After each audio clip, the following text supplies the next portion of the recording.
it's like 2 or 3 times more power. It uses more power than Bitcoin does.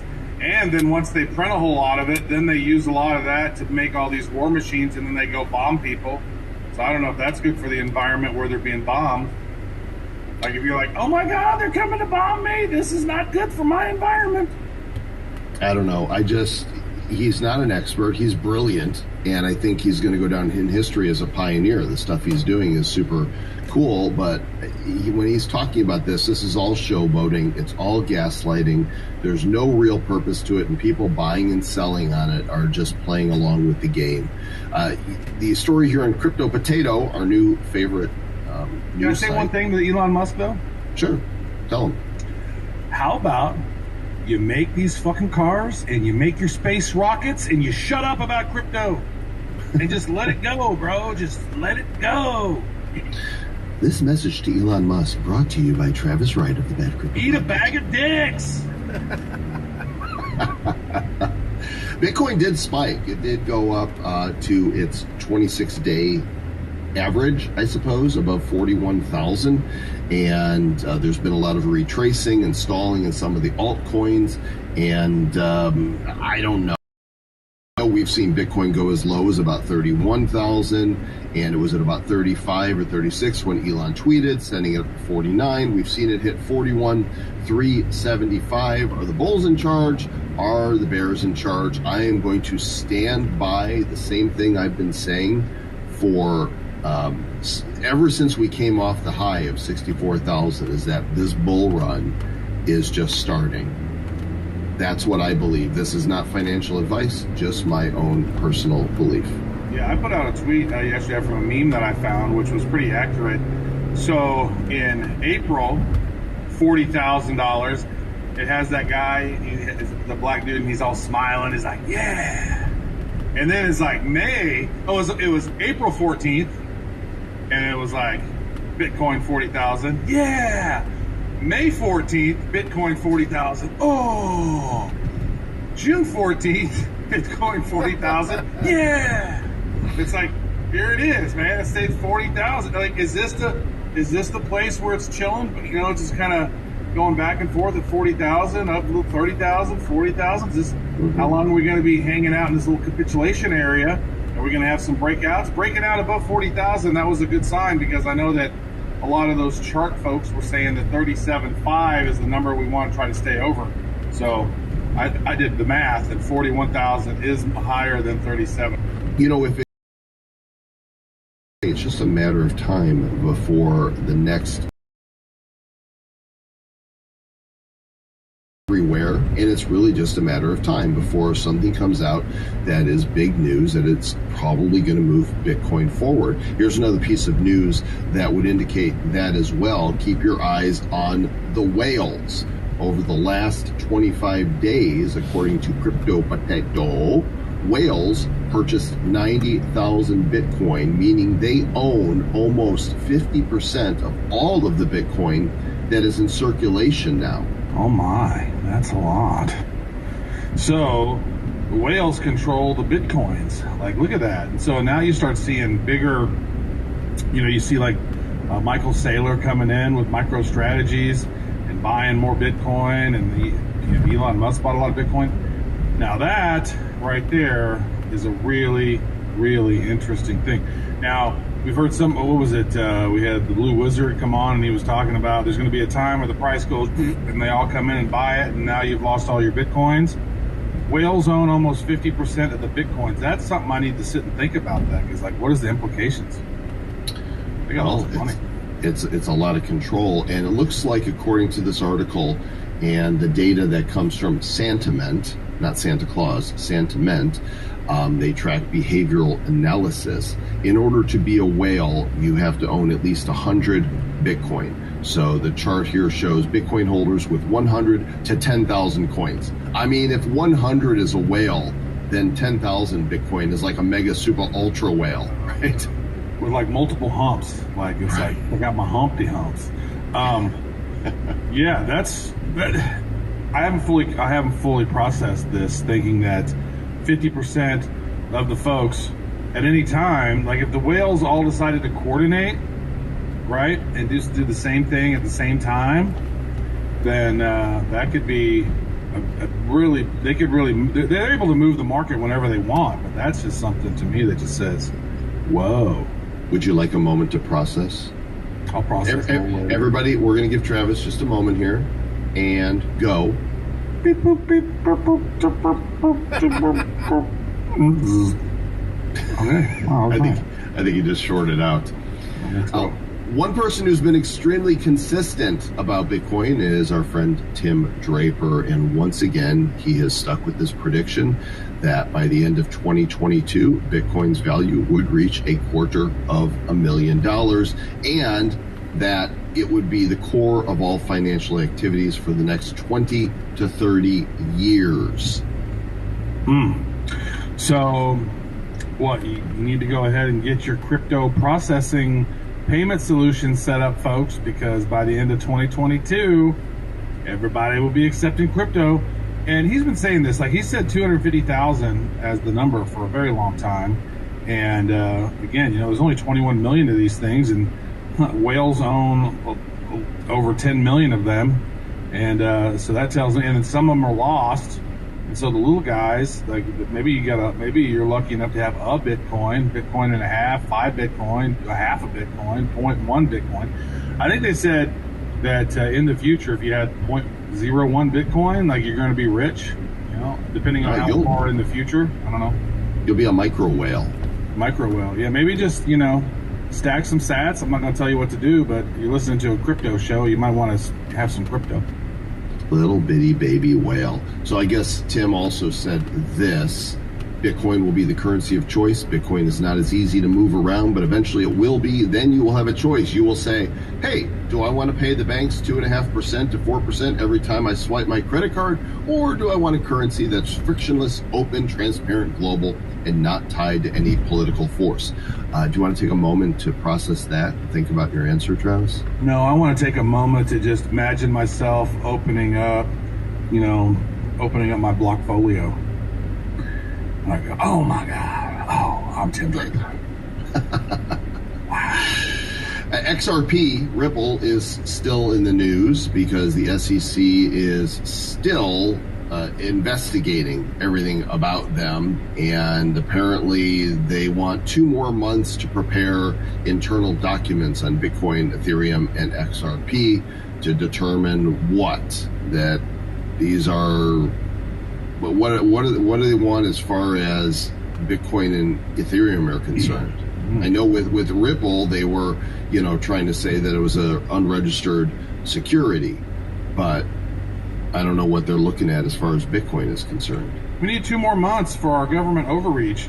Speaking of government overreach, the IRS is targeting illicit Bitcoin trading on Telegram. They say that these secretive Telegram chats are one way to move dirty digital money. The IRS is now paying close attention, according to Special Agent Chris Januszkowski. I can't even say his name, but he's in the IRS, so we don't like him. But I would say this is that's got to be hard because Telegram is mostly encrypted, right? It's not. It's that's what it is. It says secretive chats, the privacy preserving chat app, that end-to-end encryption. Yeah. So how? But here's the thing, man. They did a search on this and they did the numbers, and it's like the percentage of illicit activity using crypto was like less than 2%. Like, it's such a small amount at this point. Back in the day, it was a whole lot more. When they maybe should have been doing this shit? Back when Silk Road was around, and like there was a lots of like people were sending Bitcoin to like go get somebody, like hire a hitman. Like there's no peer-to-peer exchange for that today, and that's good because that's crazy. But there you go. It's just that the regular people are not criminals. And they say they're going after criminals, but the people that end up being targeted most often are just regular people that are just trying to mind their own business. And for some reason, we have opted for a society that wants them all up in our business. Because you guys realize this stops whenever we stop it, right? As a people, when we stop electing people that are concerned with controlling us, it ends. But everybody wants their handout. Everybody wants to have their hand in the till, and the way you do that is by working the system. And so, we get what we ask for. And this is what we get. Well, here's the inconvenient truth. Most people don't realize this, but when the bankers took over the printing of money in 1913 with the Federal Reserve Bank, that's ran by a trustee of very wealthy banking families, which is not a conspiracy.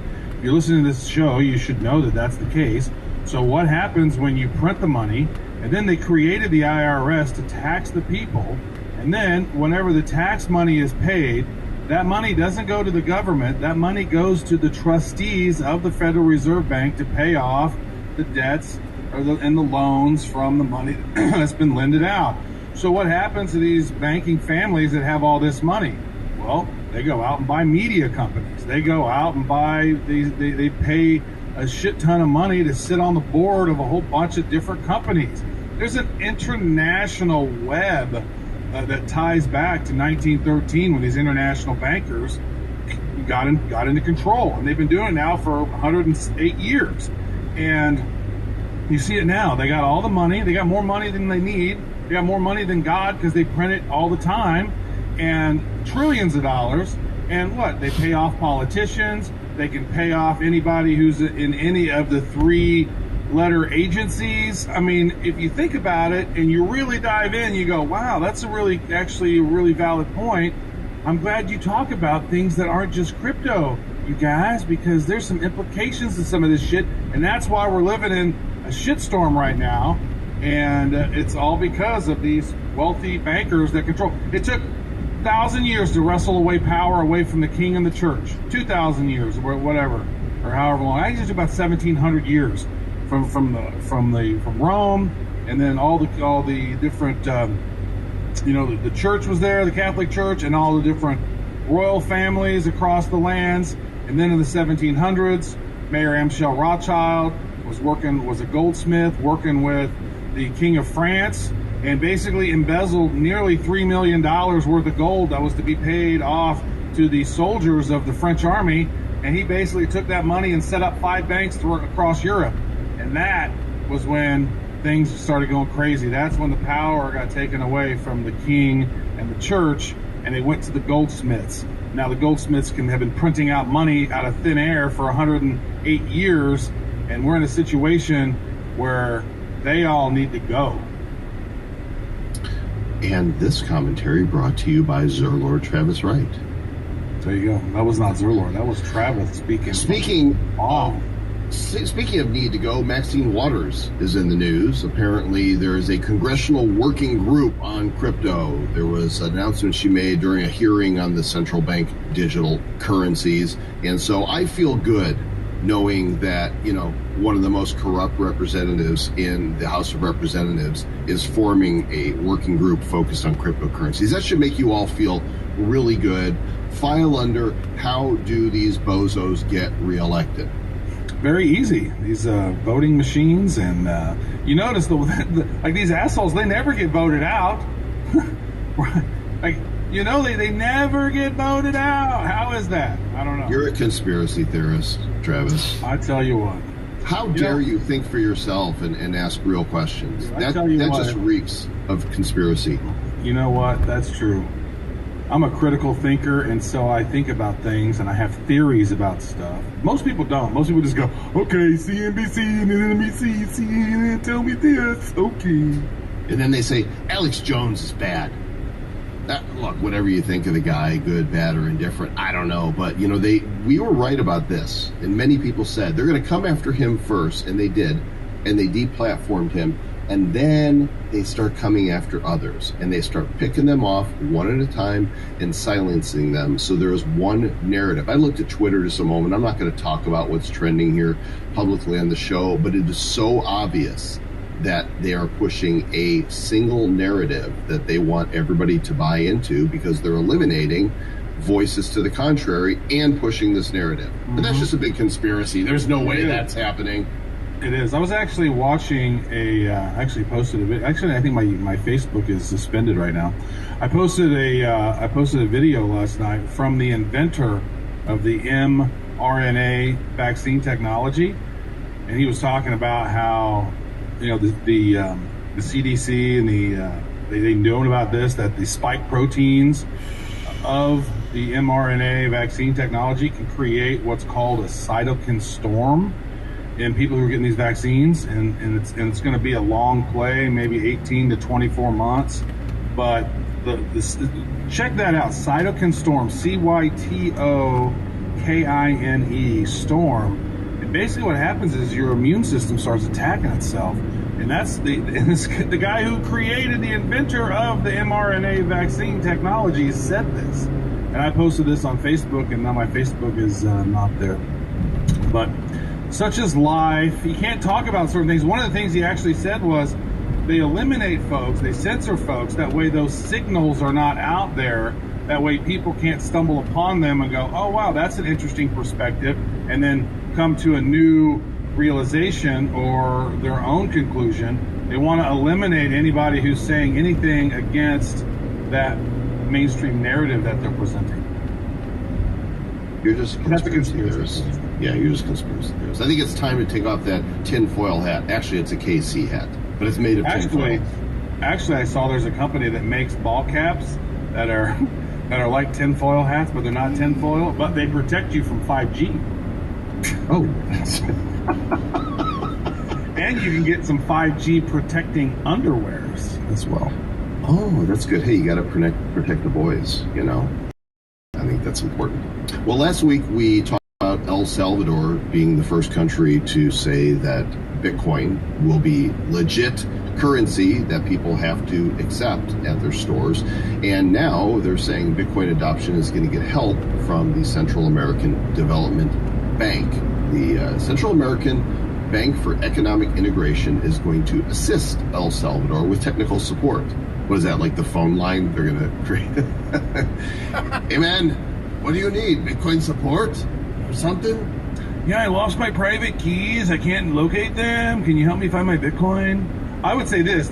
Now since the president of El Salvador has mentioned that they're opening up to Bitcoin and everybody's going to be mandated to accept Bitcoin as legal tender, then there's been a whole lot of those top crypto entrepreneurs cruising down there. I saw that I saw Peter McCormick was there meeting with the president of El Salvador. I saw Rock Fierce. Rock Fierce is down there as well. He's rocking hard. But yeah, so more and more people, you're going to see more and more entrepreneurs going down there and helping them set up the ecosystem as El Salvador becomes a crypto savvy country. Also south of the border, a Latin American telecom company, Gold Connect, is going to allow customers to process their transactions through BitPay, which means you'll be able to pay in Bitcoin, Ether, and other digital assets. You know, every week we see more stories like this, and they just keep coming, and they're not stopping. And on their own, none of them are, groundbreaking and earth-shattering, but as a collective, I think we're seeing a pattern here. We're definitely seeing a pattern, folks. I mean, more and more countries, and I think that with El Salvador coming on strong, I think a lot of these other Latin American countries are going to start going, wait a second, whoa. Because a lot of these countries make so much of their GDP in remittance fees. And they know they better figure something out, because if people start, sending on their own through crypto, and they're going to have to find different revenue streams. And so I think it's a great idea for them to start mining their own Bitcoin and having a stake into some of this, because I think El Salvador said they had 25-30% of their GDP is from remittances coming back from people who have left the country and sending money back to their family. And those remittance fees are just ridiculous. So more and more technologies are going to pop up throughout the world and the land. Meanwhile, in Asia, there is mounting regulatory pressure taking place, and so some of the big exchanges over in South Korea, such as Upbit, are warning against specific digital assets that they're judging to be high risk for investors, even delisting some. So a bunch of coins that most of them I haven't heard of, and they're reviewing others. And so they are, facing threats from the government. So they're making sure to keep their act clean. This picture here on Cointelegraph makes South Korea kind of look like a ball sack. Wait, let me look at this. Yeah, It's kind of yeah, like a pulse there. yeah. I didn't realize that. It is South Korea. Yeah, I guess you're not wrong. As long as we're in Asia, let's talk about China. A lot of Bitcoin miners are leaving China, and guess where they're going? Because Beijing is, ordering them to shut down some of these operations. Guess where they're going? Well, Mayor Abbott there in Texas has just said Texas is open for crypto business, folks. And so it looks like, I'm curious though, how are people just saying, all right, I'm tired of living here in China, I'm going to go move to Texas? Like, I thought it's pretty, communistic over there, and they're not just freely able to move as they like. But maybe they're able just to say, hey, I'm going to go move to Texas. Like, there's a lot of people around the world who can't just say, hey, I'm going to go move to Texas. Is Texas wide open for China? They're just going to cruise through the wall with all their Bitcoin miners, or what? Well, there's only, a wall they're building at the south, right? But there's no wall to the north. There's no wall between Texas and Louisiana or Oklahoma. You could pretty much get there.